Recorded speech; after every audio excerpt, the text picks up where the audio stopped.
গত বছরের ৪ আগস্ট থেকে দেশের বিভিন্ন এলাকায় ৪০টি মাজার ও দরগাহে ৪৪টি হামলার ঘটনা ঘটেছে। এই ঘটনাগুলোর মধ্যে মাজার ও দরগাহে ভাঙচুর, ভক্তদের উপর হামলা, সম্পত্তি লুট এবং আগুন লাগানোর ঘটনা অন্তর্ভুক্ত। শনিবার প্রধান উপদেষ্টার প্রেস উইং থেকে পাঠানো প্রতিবেদনে এ তথ্য বলা হয়েছে। কিন্তু মূলত দেশের কোন কোন এলাকায় এ হামলা হয়েছে এবং এ বিষয়ে কি ব্যবস্থা নিয়েছে প্রশাসন, বিস্তারিত থাকছে প্রতিবেদনের বাকি অংশে।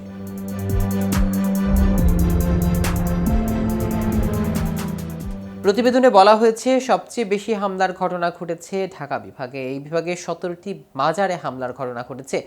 এরপর চট্টগ্রাম বিভাগে 10টি ও ময়মনসিংহ বিভাগে 7টি হামলা হয়েছে। এর মধ্যে ময়মনসিংহ বিভাগে শেরপুর জেলায় একটি মাজারে 4বার হামলা হয়েছে। এতে আরও বলা হয়েছে, গত 4 আগস্ট থেকে সংঘটিত 44টি হামলার ঘটনার পর সবকটিতেই আইনি ব্যবস্থা নেওয়া হয়েছে। এমনকি হামলার ক্ষতিগ্রস্ত ব্যক্তিদের কাছ থেকে অভিযোগ পাওয়ার পর এবং কোনো কোনো ক্ষেত্রে পুলিশ স্বল্প প্রণোদী হয়ে বিভিন্ন থানায় 15টি নিয়মিত মামলা এবং 29টি জিডি করেছেন। এসব ফৌজদারি মামলায় 23 জন অপরাধীকে গ্রেফতার করা হয়েছে বলেও জানিয়েছেন পুলিশ। এছাড়াও 2টি নিয়মিত মামলায় ইতোমধ্যেই আদালতে চার্জশিট জমা দেওয়া হয়েছে। আরও 13টি নিয়মিত মামলার এবং 29টি সাধারণ ডায়েরির তদন্ত চলমান রয়েছে।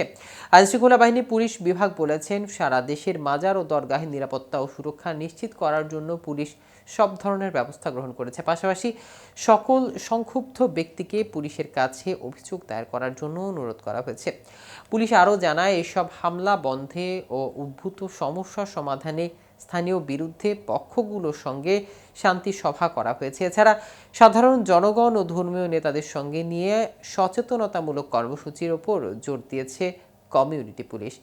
অন্তর্বর্তীকালীন সরকার মাজারে যে কোনো ধরনের হামলা প্রতিহতের ব্যাপারে জিরো টলারেন্স নীতি গ্রহণ করেছে।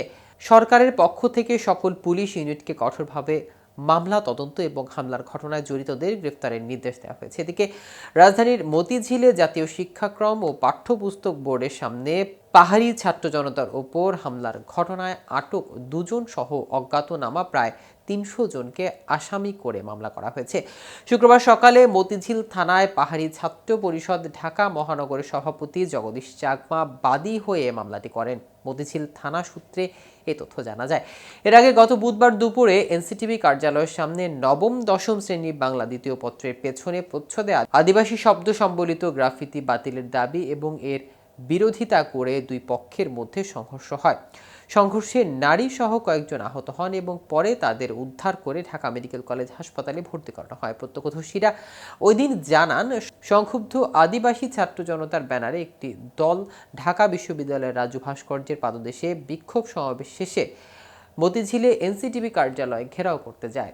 সেখানে স্টুডেন্ট ফর সার্ভেন্টি ব্যানারে একটি দলের সঙ্গে তাদের সংঘর্ষ বাধে। দর্শক, আজ এ পর্যন্ত। এই ভিডিওটি সম্পর্কে কোনো মতামত থাকলে আমাদের কমেন্ট করে জানাতে পারেন। সাথে সাথে আপডেট ভিডিও পেতে কেটিভি নিউজ 24 এর সাথে থাকুন। ধন্যবাদ সবাইকে।